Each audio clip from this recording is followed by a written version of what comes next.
Good morning, everyone. Thanks so much for joining us today for the second in our webinar series on social media essentials. In part one, we gave you a general overview of social media, what it is, why dealers should get involved. Today, we're going to delve a little bit deeper into some how-tos and best practices, both on a broad level as well as on the major platforms in our industry. My name is Katie Tomasulo. I'm here on behalf of Weyerhaeuser. Sorry, having a little technical difficulty. There we go. As I mentioned, I'm here on behalf of Weyerhaeuser. This session is really part of Weyerhaeuser's ongoing efforts to provide education and resources to customers. Other tools that they offer include Weyerhaeuser Learning, which is an online education portal. They have a great weblog with how-to articles and case studies, as well as in-person events and an endless library of how-to and informational resources. I definitely encourage you to reach out to your local rep to make use of the many resources that they have. I work with C-Squared Advertising. Weyerhaeuser is one of our clients. We do a range of marketing and public relations for building product manufacturers. And I actually come from the editorial side of things, spending 11 years at Hanley Wood as an editor for magazines such as Builder, Building Products, and even Pro Sales. Spent a number of years on Pro Sales, so I feel like I have a basic understanding of some of the day-to-day challenges that you face in your day-to-day business. So again, this is part two in our series, and we're really going to look at best practices, first on an overall level, and then drilling down to some of the major platforms, including Facebook, Twitter, and LinkedIn. And then we're going to look at some basic content strategies that will help you spark some engagement. And we're going into this with the understanding that you have some basic knowledge of how these platforms work. I'm not going to spend a lot of time talking about that. We talked about that in part one because we really want to spend the bulk of the time getting into those nitty-gritty best practices.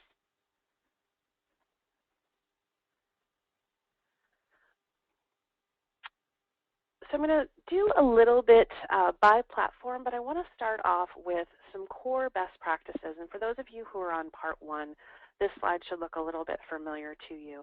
These are the 5 core best practices that we've developed that really can be used across platforms, really on a broad level.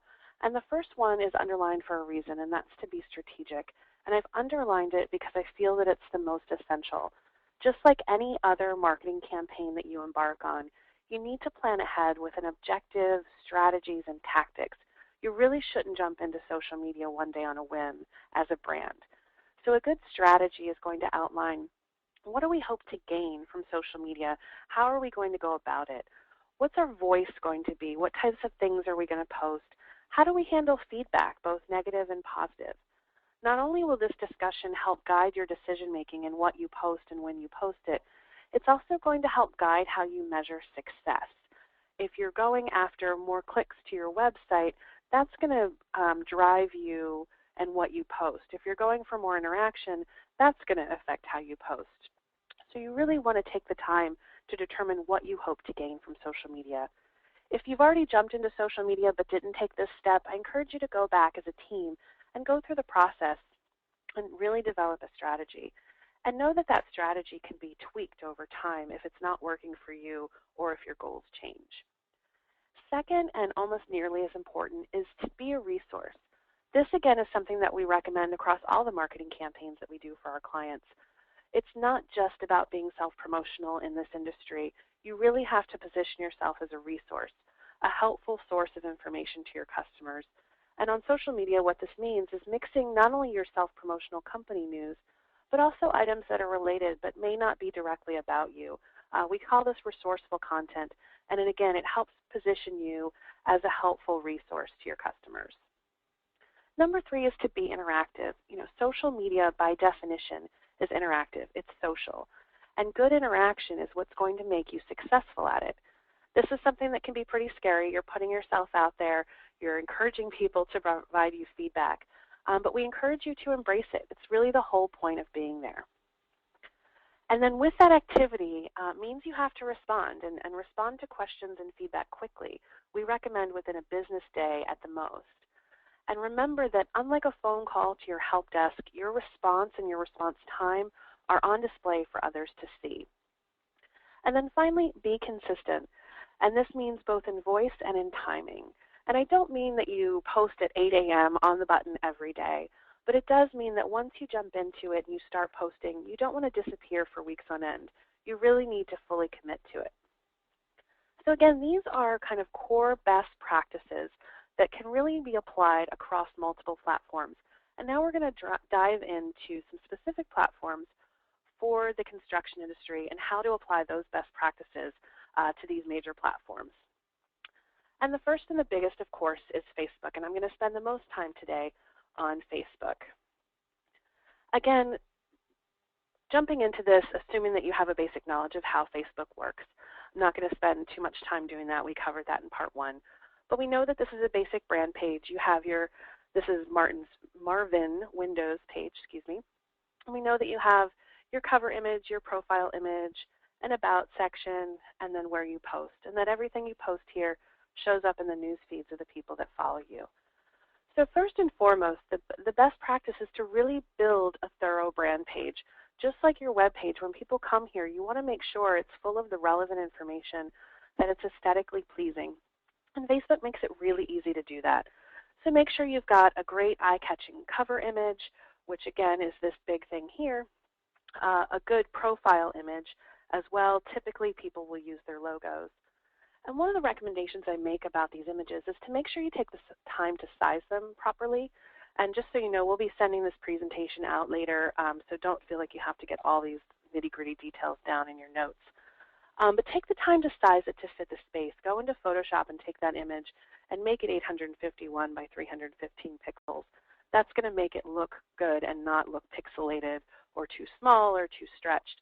Take the time to do that, and the same goes for your profile image. I've assembled a couple of my favorite examples of great cover photos. This is one that I use a lot from Solitube. As you can see, the product itself isn't that pretty, but this cover image just makes you realize how pretty this product makes a home look. I love this example. It's welcoming, it's eye-catching. Here's an example from our industry, Foxworth Galbraith. I love this image because it's welcoming, it speaks to what they sell, and then I really like how the logo and the tagline at the bottom really work together. I just think it's a really welcoming image, particularly for a lumberyard. And this is an example from DeWalt. Again, very simple yet eye-catching and really speaks to the brand.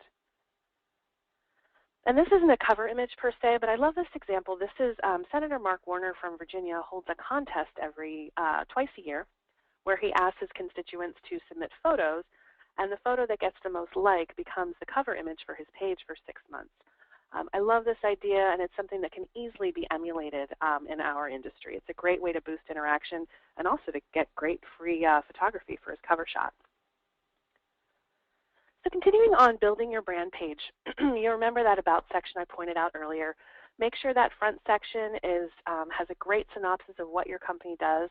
And then when you click on that, you're going to be taken to another page. Make sure that's all filled out thoroughly with what you offer, your services, a bit of an overview, again, just like your website will.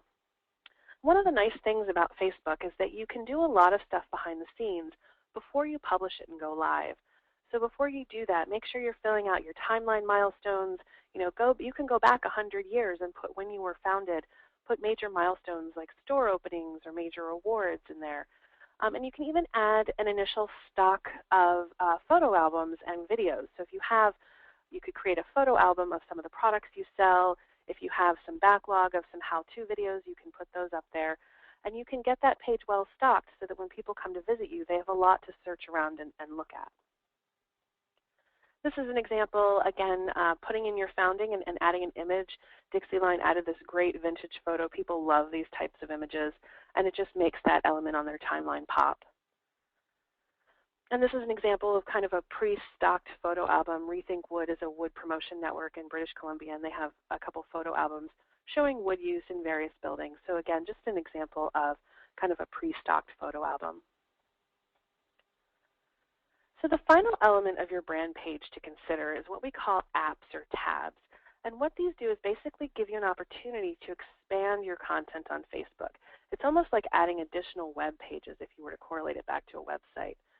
And for those of you who aren't familiar, the apps are this area here. All Facebook pages come preloaded with photos, likes, and then there's also an event. If you were to click the drop down over here, you would see a few more. but you can also create additional ones. And what this does is it gives you more content, more space to put things. And these apps can be developed if you have a developer or a tech person on staff, they can do it. But you also can develop these apps through third-party providers, which is what I use. I use one called Heyo, which is spelled H-E-Y-O. There's lots of different ones out there. There's one called Grow Social. There's a bunch of programs. And what they allow you to do is easily create these pages and then click a few buttons and post it to your Facebook page. And so in this example, the National Kitchen and Bath Association has created this Jobs tab. And if you click on it, it takes you to this page here. And this is an automated job listing for kitchen and bath jobs around the country. And so this is very appropriate for this audience. And again, this is pretty simple to create within one of those third-party providers. And it gives them one more page for people to interact with. This is another example. Builders Lumber Company uses one of their apps simply to put a subscription for their newsletter. And one of the cool things about the apps is you can link directly to those pages. So every once in a while, Builders Lumber can write a Facebook post that says, hey, have you subscribed to our newsletter yet? And link them directly to this app. Very easy. Somebody enters their information. They're subscribed. So this is a great use of that. Another popular way is to host a contest. And this is a great way to increase interaction, get folks information. And by hosting it on a third-party app, you're abiding by all Facebook rules, and you're keeping it off of your main page. And this is an example from DeWalt. DeWalt does a lot of contests. If you're looking for contest ideas, I encourage you to go to their page and check out what they do. Once you build your page, it's time to start posting. One of the things I recommend to people is that if you're going to be a brand manager for social media, it's good to be a user of social media. Being a user and really delving in as a user is the best way for you to know what it's like to be a follower. And this is an example of my news feed. And as we know, when you post something to your brand page, it shows up in the news feeds, which is this, of the people who follow you. And one of the reasons I like to show this screen grab is because it really emphasizes my next point of how hard it is to get through the clutter. You can see I've got in my main news feed, I have a post from a brand I follow, Architect Magazine, another brand I follow, King 5 News, which is the local news channel, and then a post from a friend. But that's not all. Over here, I have all these ads that are targeted specifically to me because of keywords in my profile. I have other stuff over here. So as you can see, you really have to cut through the clutter to attract people's attention, and we're going to talk about ways to do that. One of the things to remember with Facebook is that interaction is king. You want to get people to like, comment on, or share what you've posted. This helps with Facebook's back-end algorithms. It helps you get more followers. The more followers you have, the more interaction you get, and the more it builds. So the way to do that is to post good content and in a way that's engaging. In general, there are 3 or 4 types of Facebook posts. Status updates are the most simple. They're just statements, no links or images. These should be pretty rare because they don't offer as much of value to your followers, but good examples would be announcing your presence at a trade show, a quick happy holidays announcement, things like that. Links are one of the most common, and these combine links to company content as well as outside resourceful content. I mentioned earlier about the importance of being a resource, and this really comes into play here. I like to follow on Facebook the 50-50 rule. I used to have it as an 80-20 rule, but I've kind of adjusted that ratio over time as I've observed what's gone on in our industry. But in general, 50% company content to 50% resourceful content. Now, the goal is always to get more customers and sales, but in order to do that, you have to have followers. And the way to get more followers is to post content that they like. So if all you ever do is talk about yourself, they might start to ignore you. You want to position yourself as a helpful resource. The final one is images and videos. Images and videos are typically the best way to gain engagement because they catch people's attention, and again, they play into Facebook's algorithm. These can include things like customer projects, new products that you're selling, industry infographics, perhaps a chart from the NAHB. The biggest thing of all is don't post something unless it has value to your followers. Don't waste their time or they're going to unfollow you. So I have a bunch of examples I wanted to show you of the things that I just mentioned. On the left is from, these are examples of company type content. On the left is Riverhead Building Supply advertising an upcoming sale. And on the right is Golden State Lumber advertising an upcoming installation clinic for Marvin Windows. And these are two examples of what I call resourceful content. Riverhead Building Supplies, again, on the left. In this case, they're linking to a story about challenges installing trim.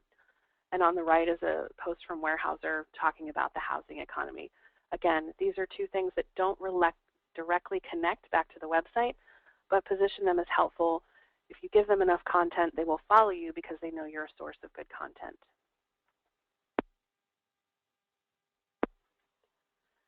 This is an example of a photo. I love this image from Short and Polk. Instead of having a traditional ribbon cutting, they cut an I-joist to open up their yard. So this is a great social media picture, pretty much guaranteed to get some likes and shares. Another example of photos, Riverhead again, showing a customer photo. Customer images, project images always get a lot of engagement. People love to see the finished product. And this is an example of a fun image. Weyerhaeuser received this snapshot from somebody in an office building of a stack of their sheathing. Just a fun one to throw up on social media to get some engagement. This is an example of videos. APA, the Engineered Wood Association, posted a video they had done demonstrating why you need to put an 1/8-inch space between your panels. This is an obvious one for APA to post, but as a member of the industry, this is something that you could be posting as well. If you post a link to YouTube, Facebook will convert it so the video pops up in your feed and people can play it straight from there. So this is a great example of resourceful video content that you can use on your own page. These are what I like to call fun viral posts. In addition to the resourceful content, the company content, every once in a while it's great to put up something that's a little bit more fun, yet still related to our industry. As I mentioned, interaction is king, and if somebody likes your post or shares it, there's a chance that it'll be seen by a lot more people who may not be following you. And this is an example here. Again, both of these are very related. This one especially on the right. I love this one. Fun picture, but they relate it back. And as you can see, it's really successful. 17 shares. I'm guessing that that's probably gotten more shares than other stuff on Franklin Building Supplies web or Facebook page.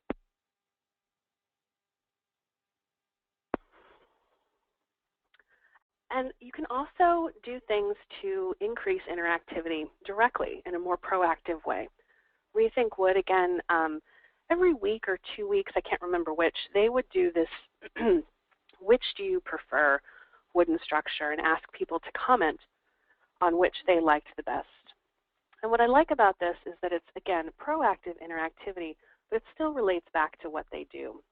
And you can see it gets a lot of engagement. It gets far more engagement than a lot of the stuff that they do.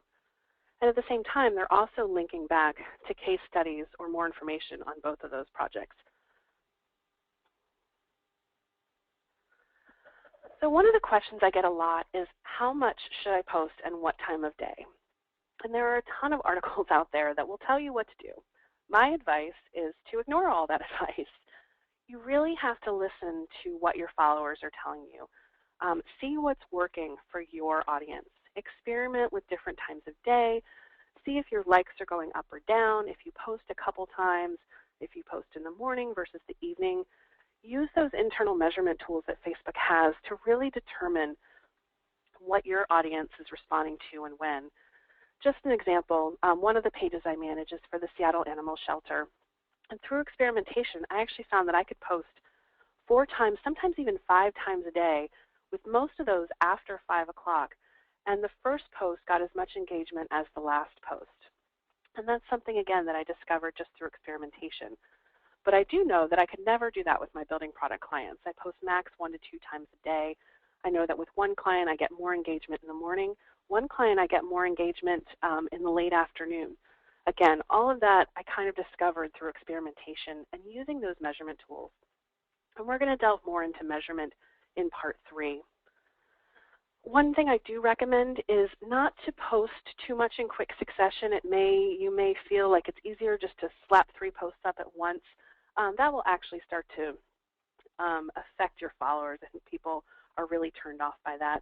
So use Facebook's scheduling tools to pre-schedule stuff ahead of time so that you're not putting everything back to back.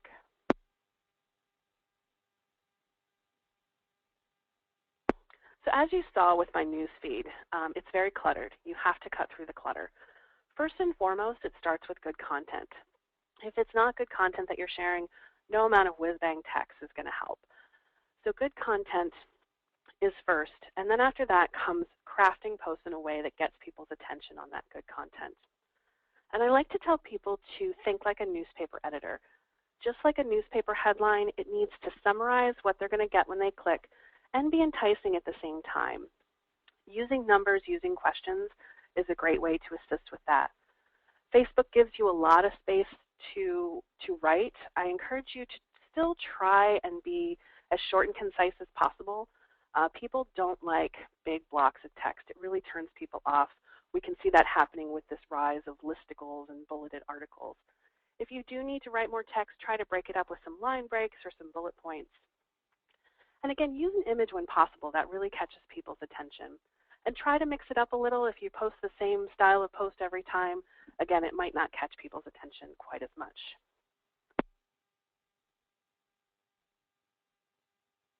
And a little bit on posting links. One of the great things, as I'm sure most of you should know, when you post a link, Facebook does this great thing where it converts it. It takes an image from that article and uses it. It takes the headline from that article, and it takes a small bit of text from the beginning of that article. One of the great things about this is all editable. You can edit this headline, you can edit this abstract, and of course you can edit this top spot. So that gives you 3 places to catch people's attention. So make sure you're making use of that. Make sure you're typing something up here. Make sure you're editing these 2 things so that they're really attracting people's attention. And one just general pet peeve of mine, once that link converts, there's no need to have the URL still pasted up there. You can go ahead and delete that, and that way you're not cluttering up your post at the top.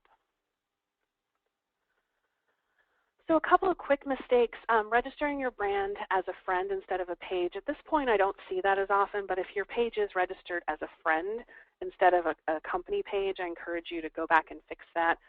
It might cost you some followers in the beginning, but in the long run, it'll actually help. People don't want brands to have access to their personal pages. Again, being inactive, make sure you're committing to it. Don't post in quick succession. Again, mixing in that resourceful content.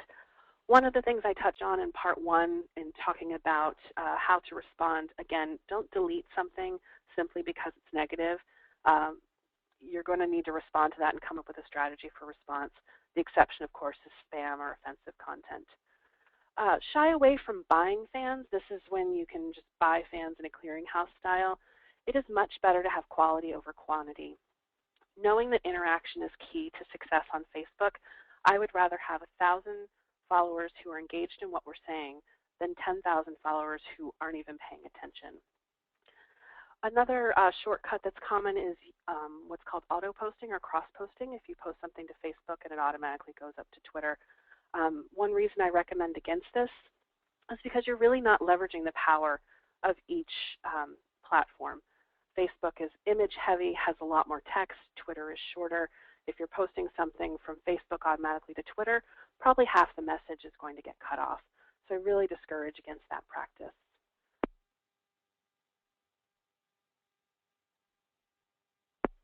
Okay, jumping into the second of kind of what I call the big 3 would be Twitter. As you know, Twitter is similar to a giant newsfeed in which the things that you post as a brand will show up in the newsfeed of people who follow you, and it's continuously updated. The construction industry has really embraced Twitter. It's a great way to spread news and share resources.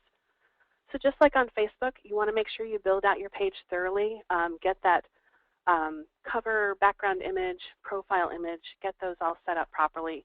Again, sizing them to fit the space, in this case 520 by 260 pixels for the cover image, 81 by 81 for the profile. Fill out a thorough description, website, all of those elements. Make sure that is up to date and looking professional. And then, of course, you begin following others. So one of the things that's important to know about Twitter is it's a great place to gain followers who may not be, nor ever may be, a customer. And that's okay. expect to have a little bit broader audience and a little bit bigger audience on Twitter. If you're posting great content and someone who's not your customer thinks it's great enough to follow you, they could engage with you and connect you to people who may be your potential customers. They could forward your content and a potential customer can see that. So really expect to have that broader audience on Twitter. So like Facebook, Twitter has a couple of different post styles, status updates. Again, very rare. These are just tweets that don't have a link or anything else of value. This is restricted really factoids, maybe a quick how-to tip, and then presents and promotions at trade shows. And here's two examples. The top one is from Weyerhaeuser just a couple weeks ago. From the Builder Show, we were promoting an event at our booth that was happening in about a half hour from when I posted this, I think. Riverhead Building Supply did something similar where they promoted an upcoming event. The only thing I would say about this is they probably could have used a link to a registration page or something like that. The most common type are links, and just like on Facebook, you want to link to company content as well as resourceful content. And this is even more important on Twitter than on Facebook. Because you're reaching a broader audience, you want to make sure that it's jam-packed with good, helpful content. In this case, I do recommend the 80-20 rule, 20% company content to 80% resourceful content. Really be open to having that broader audience because it will increase your engagement levels. So these are a couple examples. The top one from Curtis Lumber is a self-promotional talking about a sale they were having. The two on the bottom are resourceful. Ganol Lumber pointing to a tips article. Weyerhaeuser was pointing to a housing trend article. Again, those are just a couple of examples of the two different types of links. Twitter is just as interaction on Twitter is just as important on Facebook. In fact, diehard tweeters frown upon people who all they do all day is post. You really want to use the reply and retweet functions when appropriate. And this includes replying to questions or with a comment or retweeting others' comments. So the first is replies. This is where you can directly reply to someone. They get a notice that you replied. In this case, Hammond Lumber was answering a question about some gable sizes. And then on the bottom, Benjamin Moore was answering a question about color. And so not only are they seeing it, but everyone who follows you is seeing it. Retweets are the equivalent of forwarding. You see something of value, you retweet it so that all of your followers can see it. And again, the person who you retweeted gets a notice that you are retweeting their stuff. So either that encourages them to follow you or at least lets them know that you are calling out their brand and keeps your brand in front of them. And this is just an example of something that Weyerhaeuser retweeted back in November. Finally, an important key are hashtags. And for those of you who aren't familiar, hashtags consist of putting a pound symbol in front of a keyword, which causes it to be linked on Twitter. If you click on a hashtag, you'll see a stream of all tweets with that hashtag. People search these terms to follow trends, to follow companies, to follow trade shows. For example, at the Builder Show 2 weeks ago, everyone was using the hashtag IBS 2014, and you could see what everyone was posting from booths and from sessions. So get these into your tweets where it makes sense. And do a little research. Make sure you're using hashtags that are being used that mean what they think they mean. There's a website called hashtags.org that can give you a little guidance. Or just do a little bit of searching of some of the common hashtags in our industry. And this is an example that NAHB used. They used the hashtag housing. And this is also a good example of how the hashtag doesn't always have to come at the end. They incorporate it into the tweet, thus saving some space. The other thing to think about with hashtags is follow common search terms as a way to look for content. Following hashtags is a great way for us to keep up on trends, find out what our customers and potential customers are talking about. So just like Facebook, we have to catch their attention, and it's actually even harder than on Facebook because people tend to follow a lot more people, and that Twitter feed is moving fast. So you really have to, again, be thinking like a newspaper editor. Why do they need to click? Use upbeat, actionable language. Tell them what they're going to get, but also entice them. One example off the top of my head would be, big surprise in this afternoon's ice dancing competition, and then a link. What's great about this is it indicates there's something big happened, yet at the same time, they don't tell you what it is. So you do have to click that link and basically give them the credit for clicking on that link. to get the answer. At the same time, make sure it lives up to the hype. People will remember if you're misleading them. One thing to keep in mind is tweet length. You have 140 characters, but consider its retweetability. If you have something that you know you want retweeted or you think people will want to retweet, factor in that extra character length. Like I know my handle is ktom17, so I need to factor in a space for RT space at KTOM17 space. 11 extra characters I need to consider when I'm crafting my tweet so that people can easily retweet me. So I've assembled some examples of what I think are good eye-catching tweets. The top one, babies, remodeling's ticking bomb. I love this tweet because it just makes you want to click. What the heck is she talking about? What are babies doing to the remodeling industry? The second one, I don't always recommend using exclamation points, but I think they've done it really effectively here because who would have thought that brass or camouflage are current trends? Again, very effective use there. The third one is an example of using a question to attract attention. And then the last one is a great example of when to use numbers. Numbers really do attract attention, provided that you're actually linking them to something that's an actual list. And these are kind of Hall of Shame examples. I won't run through them all, and like I said, I'm going to send this out to you guys afterward. But just examples of very vague tweets. I don't know what I'm going to get in any of these, especially the top one. It's just a little disjointed. Is it an article about roofs? Is it an article about Fiji? Who can tell? The second one, again, what am I getting? Is this an article on home and garden design? Is it Farmer's Almanac? Just very, very vague. No one's going to click on that link because they don't know what they're going to get. So just really keep that in mind as you're crafting your tweets. Same question here with Twitter of when to post. Same thing here. Find out when your audience is on there. Do some experimentation. Expect to post more frequently than on Facebook here because Twitter moves so fast. Again, try to space them out. Use a tool such as Hootsuite that has a scheduler that allow you to space them out. And again, use those measurement tools and experimentation to get to know when your audience is most likely to be reading your content. And finally, again, don't post unless it's of value to your followers.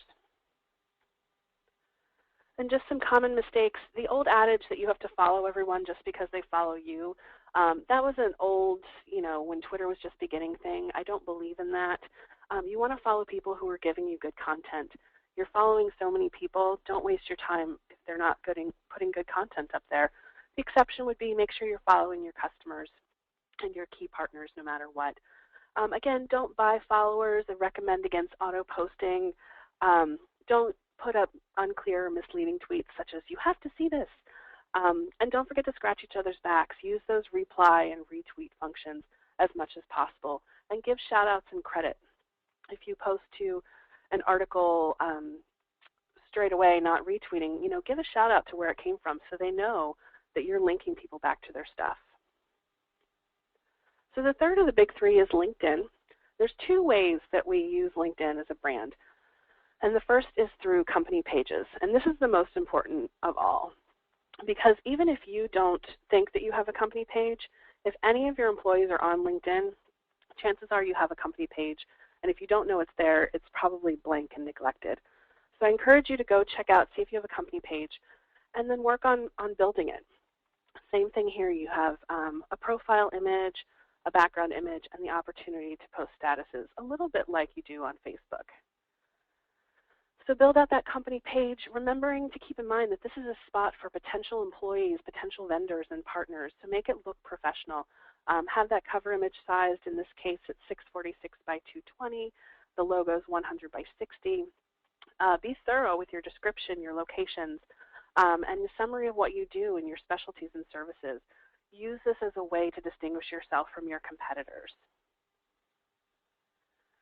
And similar to Facebook, you can post statuses. One nice thing about LinkedIn is it's a little bit more expected to be more self-promotional on LinkedIn. That's okay. So putting in company news, milestones, project images, much more common on here. At the same time, you can occasionally post resourceful content and things like that. Photos from events are another great thing to post. So the second way to use LinkedIn are through groups. And if you're not familiar with groups, There are basically thousands of groups out there based on different topics from a variety of industries. In our industry, there are groups for Builder and Professional Builder Magazine, LBM Journal, woodwork, structural components, anything you can think of, it's out there.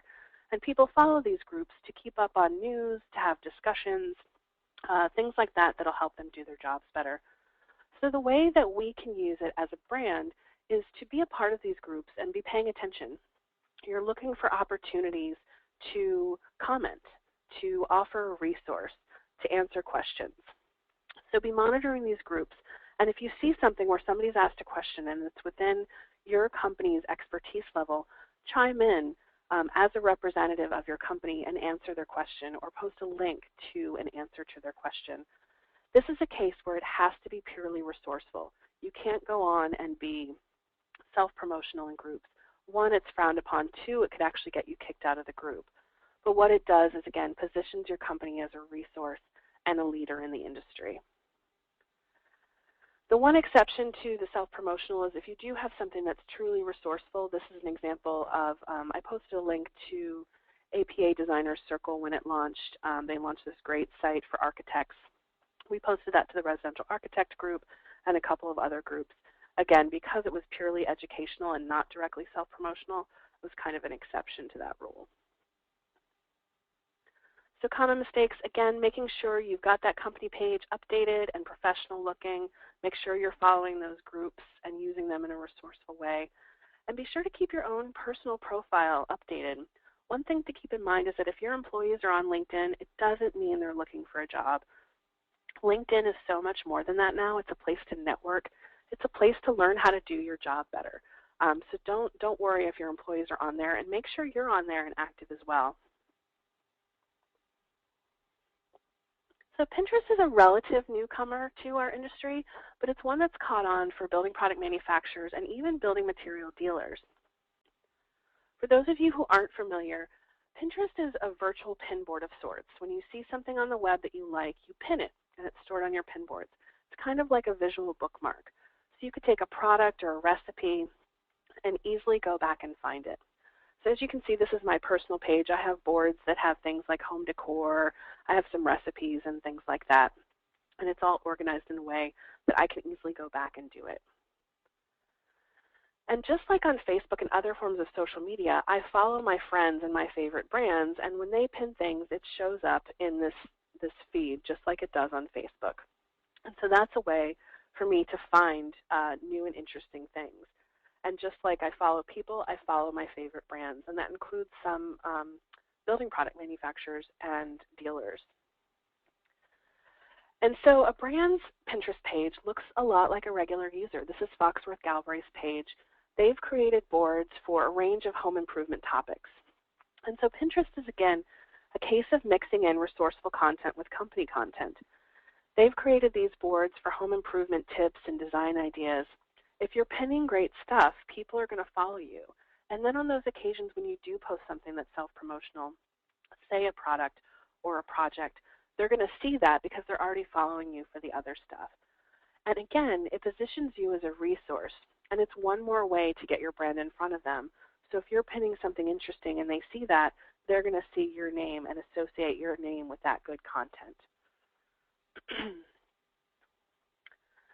So some posting strategies, again, you can have a couple of boards dedicated to your own products and projects, mixing in that resourceful content pretty heavily, I would say 80% to 20% again. Remember to use hashtags in common search terms. Pinterest is searchable, so if somebody's looking for information on exposed beams, having those terms in your pins is going to help them find your stuff. And just like with the other things, try not to post things in too quick of succession because people will start to get annoyed if they just see post after post after post from you. And finally, I want to touch on Houzz. Most of you are probably familiar with Houzz by now. It's just become a hugely popular site. It's absolutely skyrocketed. It basically allows designers, builders, and homeowners to post their projects and share ideas. And this is what, along with having a personal page as a builder, architects and builders can create pages to showcase their projects. And then they also can create idea books using other people's photos. So again, it's a great social network, a way of posting and gaining from others' posts. Manufacturers can create pages as well to upload their materials and projects, and so can lumber yards. Brands can also participate in discussions. And so here's an example of a manufacturer page. It could easily be a lumberyard's page, showing some of the projects that their products were involved in, showing some discussions that they've been involved in. And it looks the same as the architect's page. So the way to use House, obviously, is to have a brand page, posting projects that you guys have been involved in, using idea books to categorize company projects. And then just like on LinkedIn groups, you can participate in the discussions that are going on. And just like on LinkedIn, if you see a question that you know how to answer, you can answer as your brand, putting your brand out there, positioning yourself as a resource. So again, just one more way of getting the name out there and participating. So common mistakes across all platforms. Again, make sure you've got a strategy, a plan, who are the couple people who are in charge. Make sure to read before you post. Not only proofreading for typos, but make sure it's understandable and can't be misconstrued. One thing to keep in mind, am I posting from the right brand? If you're managing multiple brands or if you're managing yourself plus a brand, make sure you're posting as who you think you are. Again, stray away from too much self-promotion. Highly recommend against paying for followers. Go for that true engagement, not a high follower count. If you're doing true engagement, that high follower count will come on its own organically. And again, I encourage you to shy away from auto-posting and cross-posting where possible. So I mentioned earlier that good posts begin with good content. I'm going to run through some tips on where to find that content. First is pre-launch. As part of your pre-launch strategizing, determine what types of things you're going to post. We often, with clients, will develop a list of 3 or 4 pages of possible articles that we could post, and we run through them as a group. What works, what doesn't? What do we want to be posting, what don't we? What areas do we need to avoid? Are there any topics that we really can't comment on? Do that exercise to give yourself a good base for what you want to be doing. And then study similar brands. What are other people posting and how are others responding to it? Emulate what others are doing within the industry. Emulate what's working. So company content is a little bit easier to come up with, obviously. News, when you add new products to your roster, get your staff involved. Have them bringing you content. Store milestones. If an employee is doing something amazing or has gotten a major award, have them keep an eye out for cool customer projects and let you know when they're seeing great stuff on the job site. Have them send you pictures. And then mine your customers as well. Get project images from them. Share great news of theirs if they've won major awards or completed a major project. All of that is great content to share. And then finding that resourceful content is a little bit harder in that it takes a little bit of time. What you really need to do is find out what matters to them. What can we offer them that's going to help them improve their homes and their projects? So this includes how-to articles, design trends, code changes. If a major trade show is coming up, letting them know about that. Think about what will help them do their jobs better. And you can even ask them, what types of content do they want to see? What do they need help with? And the places to find that, by and large, is to know the industry as much as they do. Stay up on the issues. And this means reading all of those magazines, reading all of those newsletters, reading them, keeping in mind, okay, what of this is so good that I need to share it, and taking that content and forwarding to your followers via social media. Sign up for Google News alerts for the topics that are important in your area. For example, I have one on lumberyards. I have one on fly ash because one of my company's clients makes a product with fly ash. That's all good sources of content. Following those LinkedIn groups and online forums could give you content. Staying in touch with your associations. And again, talking to your staff and customers and finding out what trends are important to them. So in terms of organizing those best practices, we're going to talk about time management in part 3 a little bit. But the biggest thing is to really, again, plan ahead as much as you can, develop a strategy, You can develop an editorial calendar, and this is an example of one that we developed. What an editorial calendar does is it allows you to plan ahead. You can pencil in things that you know are coming up. If you know you've got a couple of projects to feature, you can pencil those in ahead of time. If you know you're about to add a new product or have a sale, you can pencil those in ahead of time. And then everything else kind of filters in between at the last minute.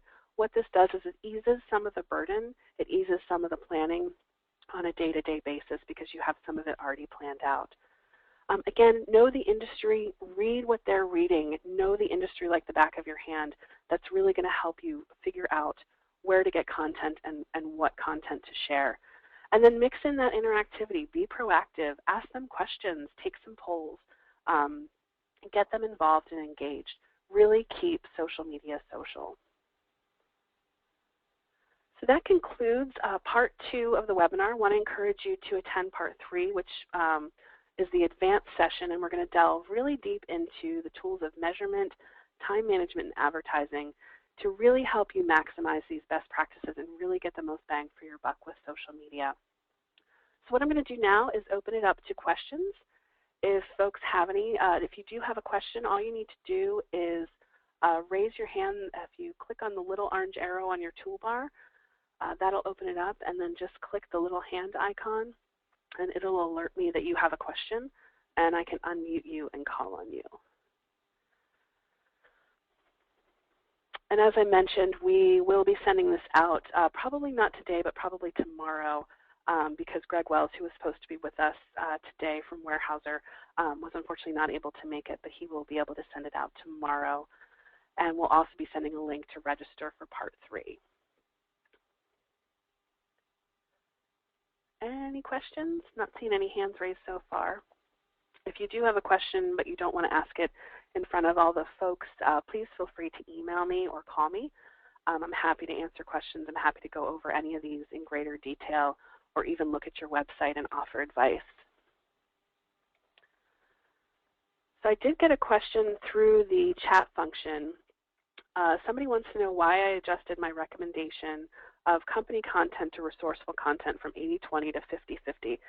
And again, this is something I did on Facebook over time. I used to say 80-20 across the board for Facebook, Twitter, and LinkedIn. And just over time, as I've been doing this more and more, I found that people seem to be just as responsive to the 50-50 split on Facebook, and that we did have a lot more image opportunities and things like that with company or customer content. So that's kind of how that evolved. The image thing especially, I just found that we were getting more engagement with that split versus trying to have 80% resourceful content. On Twitter, we have stayed with kind of the 80-20 rule just because of the nature of Twitter and the audience that we're going to. Good question.